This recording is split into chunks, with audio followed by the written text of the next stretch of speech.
Sled Trails is sponsored by HMK Snowmobiling.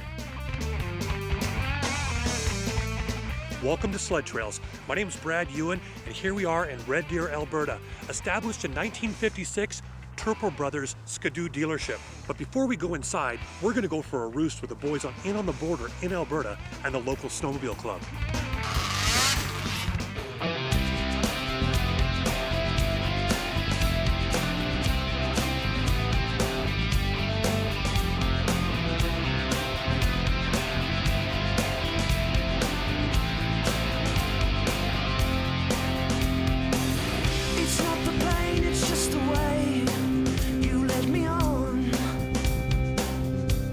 Hi, I'm Darren Tracy from the Inn on the Border. We're here in BC right now. Our lodge is situated on Highway 3 on the BC-Alberta border. Wash away this disease. If I could peel my skin, it would make me feel clean. Don't worry about it. Don't worry. I will wait here patiently for the axe to fall. My wife wanted to open up a restaurant because she felt there was no good place to have a Christmas party. So her and me and her parents, we bought the old hotel that we're at now, and we gutted it out and started renovating, brought it all up to code. And then we started to cater to snowmobilers, and then we found that a lot of people were always breaking down in the early 90s. So we bought a couple of snowmobiles for spares, and it just snowballed from there.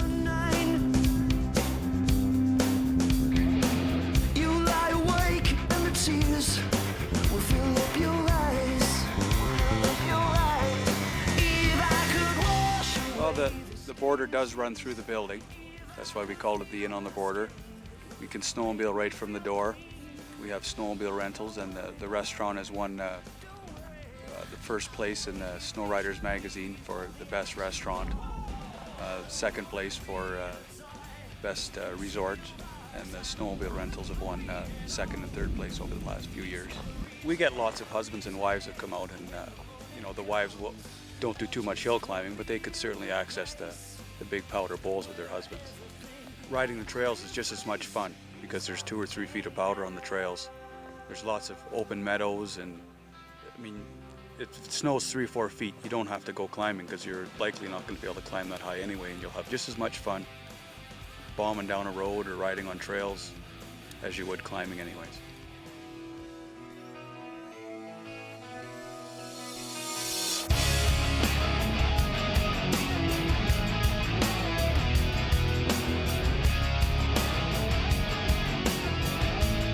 Well, my wife doesn't do too much snowmobiling anymore. She's pretty busy preparing meals at the inn for our guests. Crystal started riding on a little kitty cat probably when she was about 3. She comes out on tours with me now.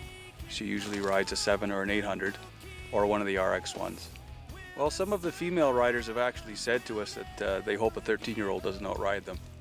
And it has happened, where she does outride them.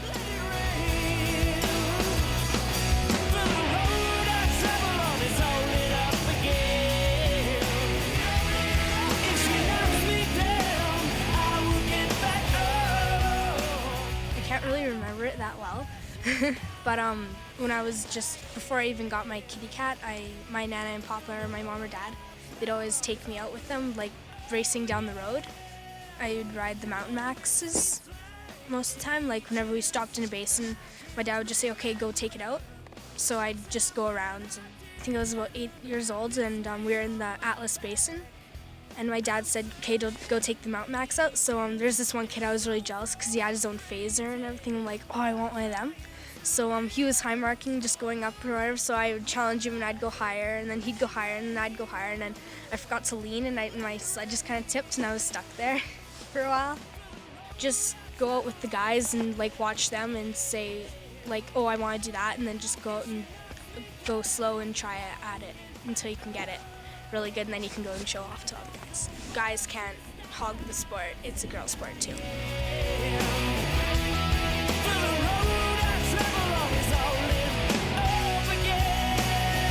It's the Crow Snow Riders for this area, and other areas have their own clubs like Fernie will have their club. So if you ride Fernie, buy a trail pass in Fernie, and that helps their club to deal with cleaning trails, keeping them maintained, and the same thing with the Crow Snow Riders.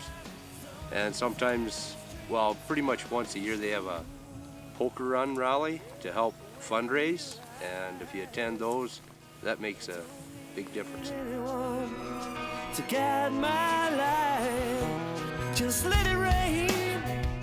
There's usually fresh powder every weekend, and the riding area is huge around here. It could be raining in Fernie, clear here on the border, and snowing in the Crow's Nest Pass. 1,200 kilometers of trails just north and south of the Crow's Nest Pass. And then coming out of the inn on the border, you can ride into BC, access Fernie, you can ride into that town. Big snow, I would say probably 20 to 25 feet of snow every year. It's a lot of sunny days, and we don't get too much of the 30 below weather. We're a lot around -5, -10.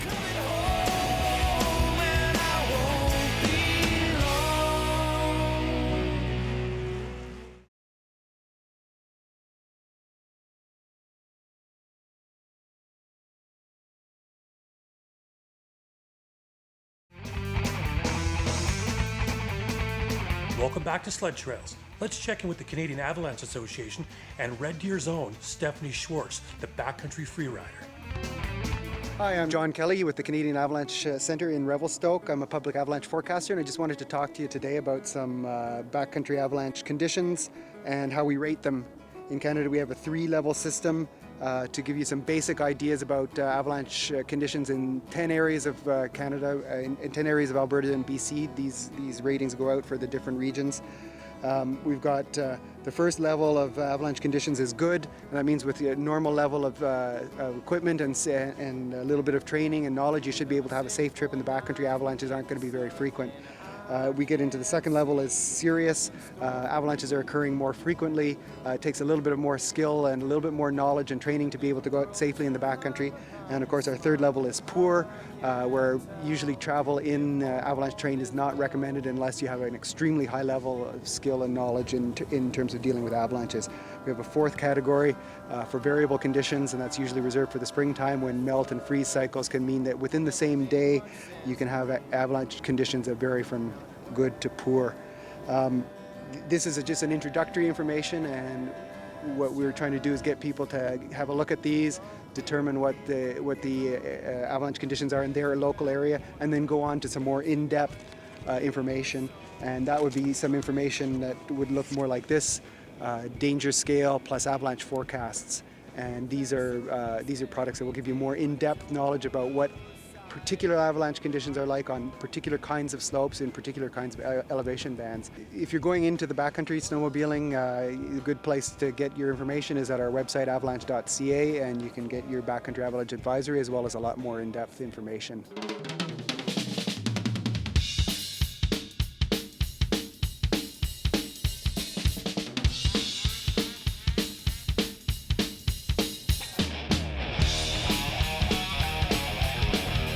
My name is Stephanie Schwatz. I am a freerider from Red Deer Alberta. I started sledding about 5 years old.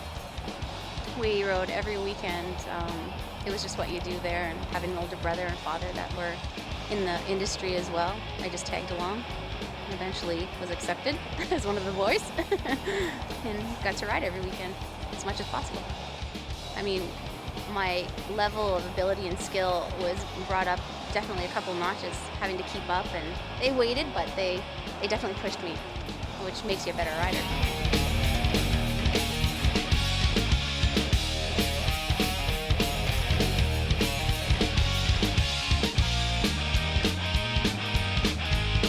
The nice thing about being in Red Deer, Alberta, is that there's lots of riding around the area. I mean, we can drive an hour west and we're in mountains, or we can go east and we're running the rivers.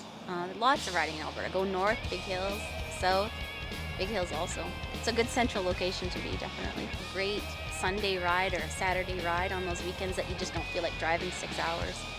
So it's nice to know that it's right close.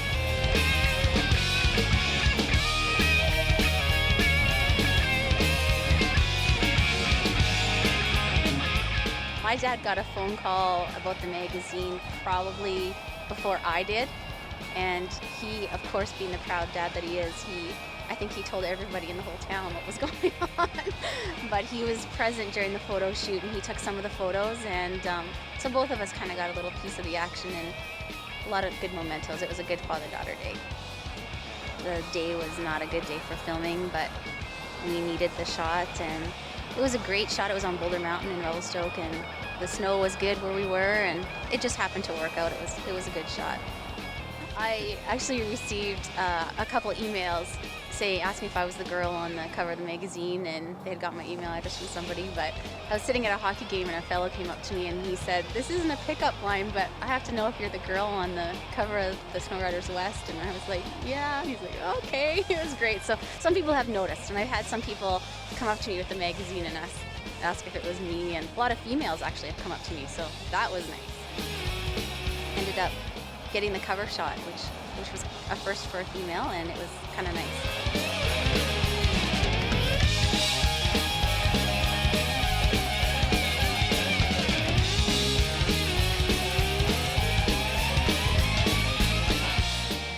Turple Brothers have really stepped up to the plate and helped me a lot, getting me this sled and working with BRP and really standing behind me and pushing me as a free rider and not just a racer by sponsoring me with the sled. Kirk from HMK called me up one day and asked if I was the girl that was traveling with certain companies, and I said yes, and then next week I had boots and things sent in the mail, and again AMSOIL with their oil, and SCS Racing. I've been with them for a long time. My dad is the big snowmobiler mecca of the city, and without him I would not be riding. Definitely he had the patience to put up with me, and just a great dad. He's a proud dad. The older we got, my mom stopped sledding, and she's nervous. She doesn't like to see photos of what's happened during the day, and she doesn't want to hear stories, but she's the first one there to answer the phone after we phone and say we're coming home, and she's got dinner ready. She's a great mom. I say if you want to get into this industry and just up your level of riding and ride big mountain and lots of powder and things like that, just go as much as you can. Like, don't let anybody tell you you can't go because you're a girl. That I've come across that I don't know how many times, and I just kept my mouth shut and rode, and at the end of the day they seen your riding ability. So I just say just go for it. Don't be scared. There's gonna be times when you are scared and times when you're nervous, but it's all worth it in the end. Like, you just keep pushing it. It's what you want to do, not what somebody else tells you you should do because you're a girl.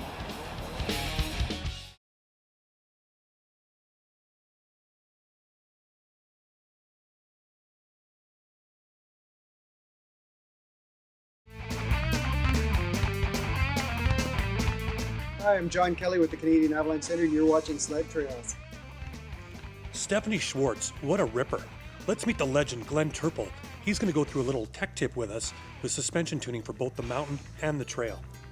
We started out buying motorcycles in 1946 when I finished high school, working with them and playing with them and riding them and so on. In 1949 we started selling motorcycles as a hobby part-time off the farm just outside of Olds. My brother and I started the business together. He lost out to cancer in 1990. The business grew gradually over those years until the fall of 1956 we moved into Red Deer. Started out selling machines and servicing them from an old house, which we expanded from, built a shop behind, and then 7 years later built a new front building. We expanded downtown 17 times, wound up with 26,000 square feet. So we opened up in this new facility in May 1st of the year 2000. Now even it seems getting tight for space, even though we have 46,000 square feet. And we're just going to mention a few things on suspension. These are the hydraulic or gas shocks that various snowmobiles use with the independent suspension. There's an adjustment here to preload the spring, which varies the amount of pressure that the skis put down on the snow according to the different types of riding that is being done. Then we go to the middle area, and there's a hydraulic shock in here with a preload spring, and how much pressure you put on the spring to the track varies the track angle according to the type of riding that you're doing. Then you go to the rear of the sled. There's two large springs here with a 4-position preload spring adjuster according to the weight of the rider and how far he wants to put the track down, and to vary between the softer or stiff suspension according to the riding that he's doing. Always consider that the higher the speed, the higher the risk when you're riding, so ride well within your safe limits.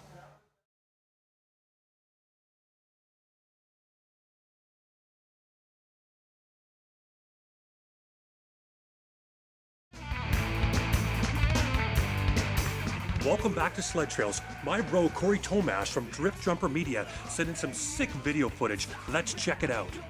And followed by the Extreme DVD of the Week, Liquid Adrenaline.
Is this the American dream?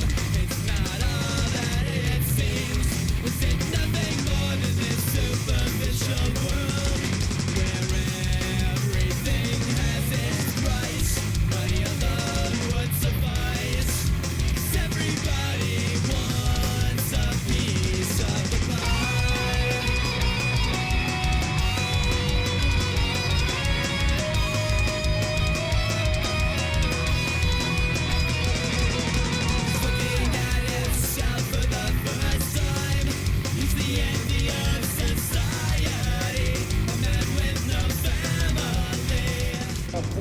To go here, they should be starting to arrive at the finish line here in just a moment.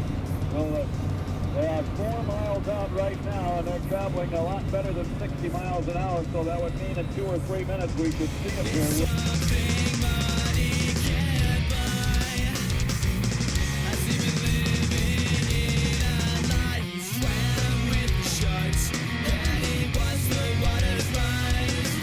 You can almost see him popping up here any second as Brian Deardahl is 1 mile from the finish line here in the I-500.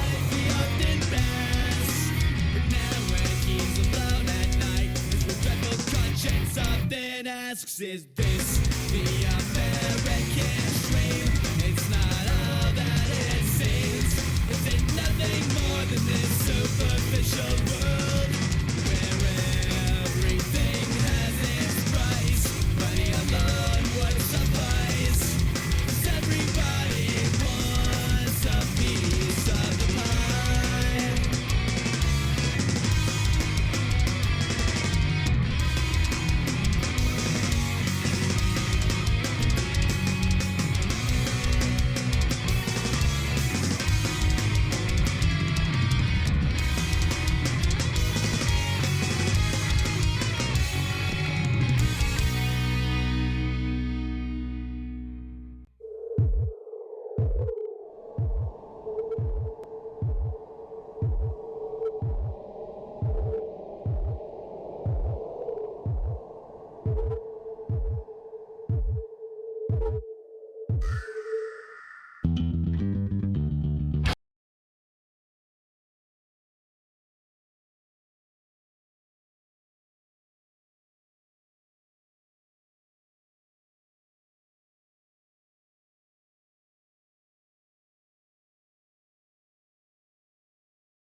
Howdy, I'm Tucker Mertz. We're up here on Rabbit Ears Pass today, trying to get a little airtime underneath the long track and finally getting comfortable.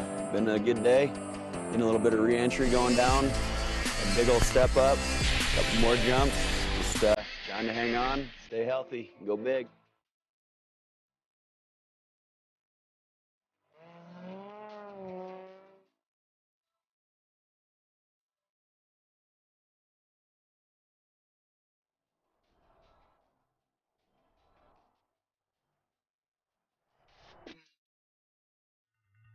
What a great show. Thanks to the Turple Brothers here in Red Deer, Alberta. We'll see you next week.